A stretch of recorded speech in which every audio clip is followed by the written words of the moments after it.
இப்போ question ஆன்சருக்கான time. யாரையும் புண்படுத்தாத கேள்விகளை கேட்குமாறு அன்புடன் கேட்டுக்கொள்கிறோம். தானா சார், அந்த கிங்ஸ்லி வச்சு ஒர்க் பண்ணது வந்து நெல்சன் நிறைய டைம் சொல்லியிருக்காரு. நீங்க அவர் கூட எப்படி ஒர்க் பண்ணீங்க? எனக்கு அது தெரிஞ்சுக்கணும்னு ஆசை, சொல்லுங்களேன்.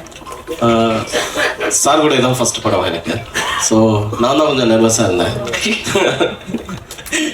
ஏன்னா ஒரு பெரிய காமெடியன், அவர் வந்தாலே தேட்டரில் நாங்கள்லாம் சிரிச்சிருவோம். ஸோ அவருக்கு கூட ஒர்க் பண்ணும்போது எப்படி இருக்குது இல்லைன்னா, காமெடியெல்லாம் என் படத்தில் பண்ணதே இல்லை. ஸோ இந்த படத்தில் ஃபஸ்ட்டு பண்ணேன். ஸோ அவரை நம்பி தான் நான் பண்ணேன். பட் நாங்கள் இப்போ எடிட் பண்ணும்போதெல்லாம் நாங்கள் சிரிப்போம். எடிட்டில் உட்காந்து பார்க்கும்போது எல்லாமே நான் சிரிச்சுட்டே இருக்கேன். ஆனால் ஒர்க் பண்ணும்போது ரொம்ப ரொம்ப ஜாலியாக இருந்தது. அவர் சொன்ன மாதிரி தான், அவருக்கே தெரியாமல் சீன்லாம் முடிச்சிடுவோம். ஏன்னா அவ்வளோதான், நான் முடிச்சிருக்கேன், கிளம்பணுமா அப்படிமாரு. ஆமாங்க கிளம்பலாம். ஸோ அவர் வந்து ரொம்ப கஷ்டப்படாமல் ஈஸியாக ஆனால் ரொம்ப நல்லா பண்ண படம் ஹிட்லர்னு நான் நம்புறேன். சூப்பர். கிங்ஸ்லி, நீங்க ஏதாவது பேசணும்னு நினைக்கிறீங்களா? கொடுங்க மேடம். நானே அணில் குஞ்சு இப்போதான் வந்துருக்கேன், அதனால என்னை விட்டுருங்க. சார் தான் நிறைய பேசுகிறோம். தானா சார், இங்கே சார் ஹிட்லர் போட்டிருக்கீங்க. அதில் வந்து கன்னும் இருக்குது, இன்னொன்று வந்து நம்ம தேர்தல் ஒரு சிம்பிளும் இருக்குது, சின்னங்கள். இது எதை பற்றி, அரசியல் பற்றியான புரிதல் இருக்குமா? இதில் என்ன சொல்ல வரும்? ஹிட்லர்னா ஒரு சர்வாதிகாரம் தான் எல்லாருக்கும் தெரியும், இடியாமின் இவங்கெல்லாம். ஸோ இது ஹிட்லர் பேர் வச்சுருக்கீங்க சொன்னீங்க, பட் ஆனால் அந்த சிம்பிள் எதை சொல்ல போகுது? சர்வாதிகாரத்தோட சிம்பிளாக தான் ஹிட்லர் அதை கொண்டு வந்திருக்காரு. ஸோ ஸ்வஸ்திக் சின் அதோட சிம்பிள் இது. ஸோ ஹிட்லரோட கொடியில் இடம்பெற்ற ஒரு முக்கியமான இது. ஸோ ஹிட்லருங்கிற நேம் எப்படி ஒரு இருக்கோ, ஸோ அதனால அந்த சிம்பிளை நாங்கள் கொண்டு வரோம். ஒரு சர்வாதிகாரத்தோட அடையாளமாக மட்டும் கொண்டு வரோம். வேற எதுவும் இந்த இதுகளே வேற எந்த இதுவும் கிடையாது. ஹிட்லர் நீங்கள் மனசில் வச்சுட்டு ஸ்வஸ்திக் அந்த இதை பார்த்தா மட்டும் போதும் நினைக்கிறேன். நீங்கள் சாஃப்டான கேரக்டர் விஜய் ஆண்டனி சார். ஆக்சுவலாக பார்த்தீங்கன்னா நீங்கள் சிம்பிளாக வேற வந்திருக்காரு, செருப்பு கூட போடலை. அவரை எப்படி சூஸ் பண்ணீங்க? நான் சாஃப்ட்வேர் நினச்சிட்டு இருக்கீங்க நீங்கள். இல்லை சார், நீங்கள் ஸ்டண்ட் கிட்ட சொல்லும் போதே தெரிஞ்சது. சரி, எனக்கு நிறைய பிளேட் இருக்குது, ஆமாம், அதனால பார்த்துன்னு சொல்லும் போது ரொம்ப சாஃப்ட் ஆகிட்டீங்க. சரி, ஆக்சுவலாக நிறைய பிளேட்ஸ் இருக்கிறதுனால கொஞ்சம் சாஃப்டாக ஹேண்டில் பண்ண சொன்னேன். நம்ம சாஃப்டாக ஆடா தெரியல, நீங்களே நம்மளே சொல்லக்கூடாது. ஹீரோயின்கிட்ட கேட்கலாம், what do you think about me? Am I soft? You have to see the movie to see more shades of sir. I also got shocked. படத்தை பார்த்தா என்னோட முரட்டு குணம் வெளியே தெரியல. டேரக்டர் இன்னும் சொல்லவே இல்லையே உங்களை பற்றி.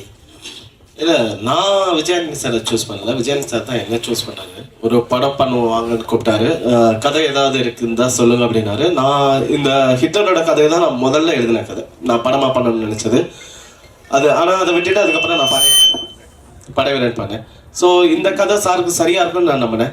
ஸோ நான் போய் சொன்னேன், அவருக்கும் பிடிச்சிருந்தது. அப்படி தொடங்கப்பட்டேன். விஜயானந்தி சார், இது வந்து உங்களுக்கு கொஸ்டின் இங்கே இருக்கீங்க. இது வந்து பர்சனலான கொஸ்டின் தான் விட்டுருங்க, வேணாம். சரிங்களா? நீங்க வந்து செருப்பு போடாத காரணம் என்ன ஏதாவது ரகசியம் இருக்கா?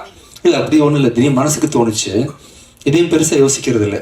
திடீர்னு ஒரு நாள் ஸ்டாப் பண்ணேன்னு தோணுச்சு, ஸ்டாப் பண்ணிட்டேன். திடீர்னு ஆரம்பிக்கணும்னா ஆரம்பிச்சிருக்கேன், அவ்வளோதான். இப்போ ஒரு விஷயம் சொன்னீங்க, ஹீரோயின்கிட்ட வந்து பேசும்போது ஒரு வேவ் லைன் ஒர்க் ஆகலைன்னு சொல்லிட்டு அவங்க கம்யூனிகேஷனுக்காக நீங்கள் விட்டீங்க. மற்ற ஹீரோயின்லாம் எப்படி சார்? தம்பி, என்னது சொல்கிறது, நான் பண்ணுற படங்கள்லாம் சீரியஸான படங்கள்ன்றதுனால நமக்கு வந்து ரொமான்டிக்கான போர்ஷன்ஸ் நிறைய படத்தில் வரதில்லை. பெரிய இலக்கு ஒன்று சூஸ் பண்ணிட்டு அதை சால்வ் பண்ணுற நோக்கத்தில் எல்லா கதைகளுமே அமைதுன்றதுனால இந்த படத்துலையும் பார்த்தீங்கன்னா டேரக்டர் வந்து பெரிய ரெஸ்பான்சிபிலிட்டி கொடுத்துறாரு. எல்லா படமே கொஞ்சம் ஆக்ஷன் மோட்லேயும் சீரியஸாக ஹீரோ இருக்க வேண்டிய சூழ்நிலை. கொஞ்சம் இதை நம்ம ட்ரை பண்ணியிருக்கோம். ஆக்சுவலாக என்ன சொன்னேன்னா, உங்களுக்கு தமிழ் தெரிஞ்சிருந்தா இன்னும் நிறைய பேசியிருப்பேனே ஷூட்டிங் ஸ்பாட்டில், அது மாதிரி ட்ரை பண்ணியிருப்போமே அப்படிங்களா? கிங்ஸ்லி ஒன்று நடிக்க சார், அவர் தயவு செஞ்சு நடிக்க விட்டுருக்கு சார். கல்யாணத்துக்கு முன்னாடி கோட் ஷூட்டு ஷர்ட் இன்சர்ட் பண்ணிட்டு வருவீங்க, கல்யாணம் முடிஞ்சதுக்கு அப்புறம் ஒரு ஸ்டைலிஷா இப்போ வந்து அப்படியே ஜிகிஜின்னு அதெல்லாம் ஒன்றும் இல்லை, நான் சொல்லி அனுப்புனது இல்லைப்பா. இது புதுசாக எடுத்தேன், போட்டுன்னு வந்தேன், அவ்வளோதான், வேறு எதுவும் இல்லை. இல்லை மனைவி சொன்னாங்களா? அதெல்லாம் இல்லைங்க, பாவங்க, அவங்க ஷூட்டிங் போயிருக்காங்க. இது முதல் மேடை வேற, கல்யாணம் முடிஞ்சு எல்லாம் முடிஞ்சு முதல் மேடை எப்படி இருக்கு?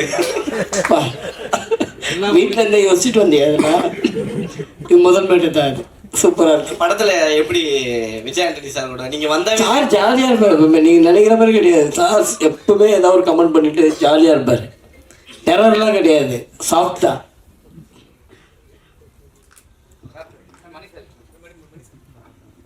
அதாவது ஹிட்லர் வந்து ஒரு பெரிய சர்வாதிகாரிங்கிறது எல்லாருக்குமே ஊருக்கே உலகத்துக்கே தெரியும். அவருடைய ஸ்வஸ்திகா சின்னம் இருக்கு பாருங்க, அதை நீங்கள் குறிப்பிட்டிருக்கீங்க இங்கே. அது ஒரு மத குறியீடு. அது மட்டும் இல்லை, அவர் அடிக்கடி வந்து காளியை பற்றி புகழ்ந்து பேசுவார். காளி இல்லாமல் என்னால் இருக்க முடியாது, காளியினுடைய குற்றப்பார்வை அப்படின்லாம் சொல்லக்கூடியவர். ஆக ஒரு மதத்தினுடைய பிரதிநிதியாக ஹிட்லரை காட்டுறீங்களா? நாங்கள் அப்படி எதுவும் காட்டவும் இல்லை. அந்த மாதிரி ப்ரொஜெக்ட் பண்ண வேண்டிய தேவை இந்த படத்துக்கும் இல்லைன்றதுனால நீங்கள் ஹிட்லரை ஒரு சர்வாதிகார ஒரு இதுவாக மட்டும் பார்த்தா போதும்னு தோணுது. மற்றபடி இதுக்கு வந்து வேற எந்த மத அடையாளமோ இதுவோ எதுவுமே கிடையாது. முக்கியமாக ஹிட்லரை குறிப்பிடவும் இல்லை. ஹிட்லருங்கிறது நான் முன்னாடியே சொன்ன மாதிரி அது ஒரு படிமம், அவ்வளோதான்.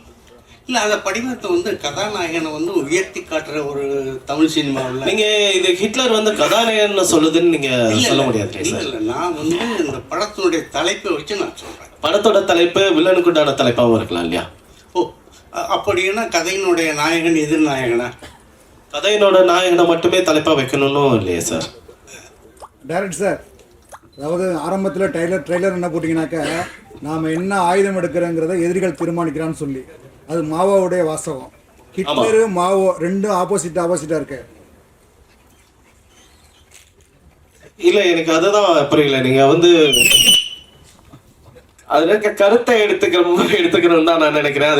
அதோட யார் சொன்னா அவர் சொன்னதுல ஏதாவது குறியீடா இருக்கா அப்படின்னு போனா கிடையாது. இந்த படத்துக்கு அந்த வரி வந்து ரொம்ப முக்கியமான வரி. ஒரு போராட்டம் அப்படிங்கறது வந்து நம்ம எந்த விதமா போராடம் அப்படிங்கறத வந்து நம்மளோட எதிரி தீர்மானிக்கிறாங்கிற ஒரு மாவோட அந்த வரிகள் வந்து ரொம்ப முக்கியமான வரிகளா நான் நம்புறேன். இதை வந்து அதனால இதை நம்ம கொண்டு வரோம். ஹிட்லருங்கிறத வந்து ஒரு சர்வாதிகாரத்தோட ஒரு அடையாளம். ஒரு மனிதன் ஒரு சர்வாதிகாரத்தை அடைஞ்சிடக்கூடாது, ஒரு ஹிட்லரா ஆயிடக்கூடாது அப்படின்ற ஒரு முனைப்பு தான் இந்த படம். சார், இப்போ வர்ற படங்கள்லாம் வந்து அடிக்கடி துப்பாக்கியில் சுட்டுருந்துருக்கானுங்க. அந்த மாதிரி துப்பாக்கி பார்த்து ரத்தத்தை வச்சிருக்கீங்க, சுட்டு தள்ளுறீங்களா? துப்பாக்கியால ரத்தம் வந்துடுது சார். அதான் அது ஏன் எல்லாருமே அது மாதிரி யூஸ் பண்ணுறீங்களே? ஏன்னா இதுல ரத்தம் இருக்கு இந்த படத்துல, அதனால. டைரக்டர் சார், ஹியர் இங்கே சார், உங்களுடைய ப்ரீவியஸ் படமாகட்டும் இந்த படமாகட்டும் அது எக்ஸப்ஷனலி வெல் மேட் ஃபிலிம். இந்த படத்தில் நீங்கள் தான் யூ ரிட்டன் த ஸ்டோரி அப்படின்றதால கேட்குறேன். What was the spark that led you to write the story? என்ன is based on real life incident? எங்கேயாவது something must have got you to think about this இல்லையா? ரெண்டு விதமா நம்ம வந்து கதைகள் எழுதுவோம் நான் தோணுது. என்னை பொறுத்த வரைக்கும் ஒன்று, நம்ம வந்து சில படங்கள் பார்ப்போம், நம்மளுக்கு ரொம்ப பிடிச்ச படங்கள் இருக்கும், அந்த பிடிச்ச படங்களை ரெஃபரன்ஸை வச்சுட்டு நம்ம ஒரு கதை யோசிப்போம். ரெண்டாவது, நம்ம வாழ்க்கையில நடந்த சம்பவங்கள் ஏதாவது ஒன்று நம்ம பாதிச்சதை வச்சு கதை எழுதுவோம். எல்லாருக்குமே இது அந்த முதல் கதைங்கிறது இந்த ரெண்டு இடத்துல இருந்து ஒன்று தான் கிடைக்குது நம்புறேன். நான் என்னோட ஒரு நாள் பயணத்துல எனக்கு ஒரு எக்ஸ்பீரியன்ஸ் இருந்தது, அதை பேஸ் பண்ணி யோசிக்கும் போது இப்படி ஒரு கதை வந்து இது வந்து ரியல் லைஃப் இன்சிடென்ட்ஸ்ல இருந்தே வருதுன்னு சொல்லலாம்.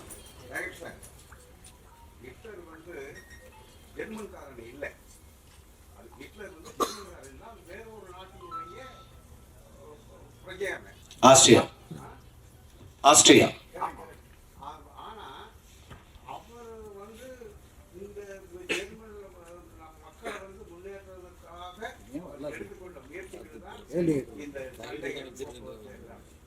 அது மாதிரி இந்த கதாநாயகன் வேறொரு தரப்புல இருந்து வந்தவரா இல்ல ஒரிஜினலாகவே அந்த கதாபாத்திரத்துக்கு உரியவரா?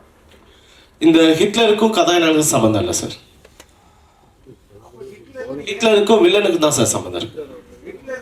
வில்லன்னு சொல்றீங்க, வில்லன் சொல்லிட்டு அதுக்கு பிறகு அது வந்து ரெண்டுக்கும் ஒரே தலைப்பு தான் அப்படியா? இல்ல, எனக்கு கேள்வி புரியல. ரெண்டு தலைப்பு ஒரே தலைப்புன்னு எனக்கு புரியல சார். ஒரு படத்தோட தலைப்புங்கிறது கதாநாயகனை மையப்படுத்தி இருக்கலாம், கதையோட கருவை மையப்படுத்தி இருக்கலாம், சரிங்களா? நான் இந்த படத்தோட கருவை மையப்படுத்தி இந்த ஹிட்லருங்கிற டைட்டில் வச்சிருக்கேன், கதாநாயகனை மையப்படுத்தி இல்லை. ஆமா,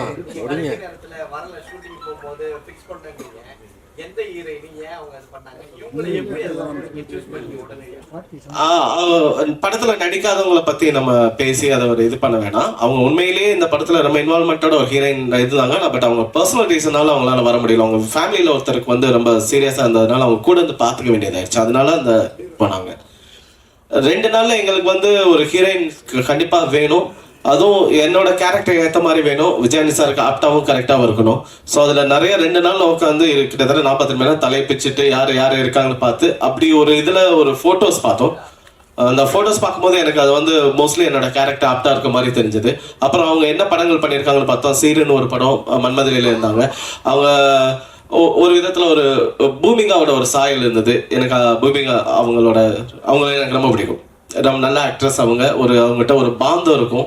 ஸோ அதே மாதிரி என்னோட ஹீரோயினுக்கு வந்து ஒரு ஜாலியான ஒரு பொண்ணு மட்டும் இல்லை, அவளுக்குள்ள ஒரு பெயின் இருக்கு.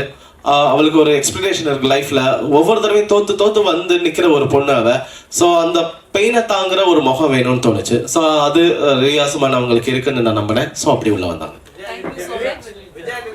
S Thank you so much.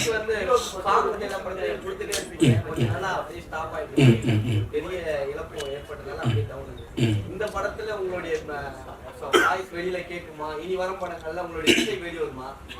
ஆக்சுவலாக நெக்ஸ்ட் இயர் 2-3 படம் மியூசிக் பண்ணலான்னு இருக்கேன். இந்த படத்தில் நான் பாடிருக்கேனா இல்லையான்னு சஸ்பென்ஸ்ன்னு வச்சுருக்காங்க. சஸ்பென்ஸாக விட்டுலாமா? நான் பாடிக்கின்றது சஸ்பென்ஸாக வச்சிடலாம். ஓகே, நான் பாடிக்கின்றது சஸ்பென்ஸாக இருக்கட்டும். அப்படியே தெரிஞ்சால் உங்களுக்கு மட்டும் தெரியட்டும், வேறு யாருக்கும் தெரியக்கூடாது. ஓகே, நமக்குள்ள மட்டும் வச்சுக்கலாம்.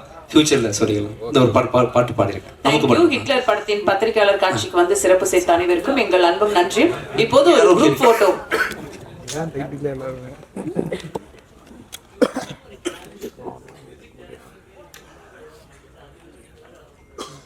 ட்ரெய்லர் இப்போது இந்த பிரஸ் மீட் முடிஞ்ச பிறகு பார்க்கலாம். டெஃபினட்டாக எந்த சேலஞ்சஸுமே கிடையாது. ஆக்சுவலி வந்து இதுக்கு முன்னாடி நாங்கள் ஸ்பீச்சில் சொன்ன மாதிரி தான் 2 பேருமே வந்து சாரோட சாங்ஸ்க்கு எங்களுக்கு ரொம்ப ரொம்ப பிடிக்கும். பட் ஆனால் வந்து என்னென்னா இந்த படத்தை பொறுத்த மட்டும் சாங்ஸ் வந்து தனா வந்து நரேட் பண்ண ஸ்டேஜ்லேருந்து என்னென்னா சாங்ஸ் வந்து படத்துக்கு தேவையான சாங்ஸ் மாத்திரம்தான் இருக்குது. இந்த சென்ஸ் வந்து இதை வந்து ஒரு கட் பண்ணி ஒரு இடத்துல ஒரு சீன் போயிட்டுருக்கு, அங்கேருந்து கட் ஆகி ஒரு கம்ப்ளீட்டாக ஒரு வேறு இடத்துல ஒரு சாங்கோ அப்படிப்பட்ட ஒரு சாங்ஸே இல்லை இந்த படத்தில். எல்லாமே படத்தோட சேர்ந்து அந்த படத்தோட கோரோட என்ன சாங்ஸ் இருக்கோ அப்படிப்பட்ட ஒரு இதுதான். அண்ட் ஆக்சுவலி வந்து இதில் ஒர்க் பண்ணும்போது எங்களுக்கு ரொம்ப எக்ஸைட்டிங்காக இருந்தது. ஏன்னா வந்து எப்படின்னா நீங்கள் சொன்ன மாதிரி தான் சாரோட இவ்வளோ படம் நம்ம கேட்டிருக்கோம் பாட்டு. ஸோ நம்ம பாட்டை வந்து அவர் வந்து கேட்டு அவர் அதை ஜட்ஜ் பண்ணும்போது அவரோட ஃபீட்பேக்காக தான் நாங்கள் வெயிட் பண்ணிட்டு இருந்தோம். அண்ட் அவருமே வந்து பயங்கர ஸ்வீட். ஃபர்ஸ்ட் டே வந்து அவர் சொல்லிட்டு இருந்தார் அவர் வந்து எங்களோட ஒர்க் எப்படி ஃபாலோ பண்ணிட்டு இருக்காரு அப்படிங்கிறது. ஸோ அதனால இந்த படம் பொறுத்த மாதிரி எங்களுக்கு சேலஞ்சஸ் எதுவுமே இல்லை. அண்ட் கான்ஸ்டன்ட்டாக நாங்களுமே வந்து தனா கிட்ட ஒரு பாட்டு கேட்கும் போது நாங்களும் கேட்போம் சார் என்ன ஃபீட்பேக் சொல்றாரு, அவருக்கு பிடிச்சிருக்கா என்ன அப்படின்னு சொல்லிட்டு. ஸோ அதனால வந்து ரொம்பவே ஜாலியாக ஒர்க் பண்ண எக்ஸ்பீரியன்ஸ். ஒரு குரூப் போட்டோ எடுத்த பிறகு டீசர் நம்ம பார்க்கலாம்.